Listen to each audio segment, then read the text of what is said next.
नमस्कार दोस्तों। मेरे पास से काफी सवाल बहुत लोगों के पास से आ रहा है कि अब मार्केट नीचे जा रहा है, हमारी एसआईपी चल रही है, क्या हम एसआईपी बंद कर दें? मान लीजिए आपने एसआईपी बंद कर दी तो क्या होगा, एसआईपी बंद नहीं करी तो क्या होगा? आज हमने एसआईपी बंद कर दी और हम पिछले 3 साल से एसआईपी रेगुलर परचेज कर रहे हैं। तो अभी जो मार्केट में डाउन मिल रहा है हमको 10,000 पॉइंट का, वो हम डाउन में परचेज करने से चूक जाएंगे। और हम डाउन में एसआईपी जो चलती है वो रुपी कॉस्ट एवरेजिंग से चलती है। अगर मार्केट में 20% का फॉल डाउन है या मार्केट में 10% का अगर डाउन है अपनी एनएवी, तो एनएवी डाउन के साथ साथ एसआईपी परचेज में यूनिट्स ज्यादा आती हैं।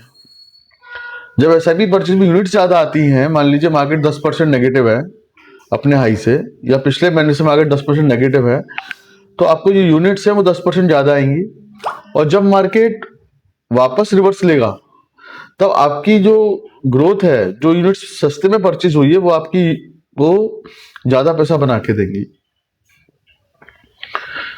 और अगर आप आज एसआईपी बंद कर देते हैं तो आप अपनी एसआईपी के लिए वैल्यू बाइंग नहीं कर पाएंगे।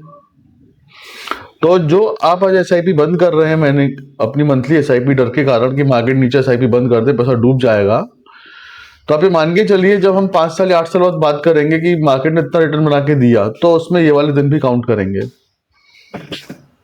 फिर उस वक्त रिग्रेट होगा कि एसआईपी को बंद नहीं करना चाहिए था। लेकिन दोस्तों, समय लौट के नहीं आता।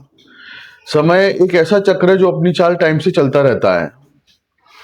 तो ये बात भी देखना बहुत जरूरी है कि एसआईपी जो जा रही है वो कंटिन्यू जाती रहे। अब बात आती है कि हम बड़ा पैसा कैसे बनाएं।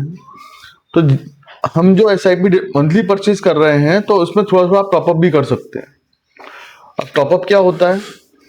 टॉपअप के लिए उसी में मार्केट में म्यूचुअल फंड स्कीम में थोड़ा थोड़ा अमाउंट परचेज करना पड़ता है, तो वो आपको टॉपअप हो जाता है। वो टॉपअप की ताकत इतनी रहती है कि मान लीजिए रेगुलर एसआईपी ने रिटर्न्स दिए 12 या 15% के या 8% के, तो टॉप जो आपने घटे मार्केट में परचेजिंग करी है वो आपको ज्यादा पैसा बना के देती है।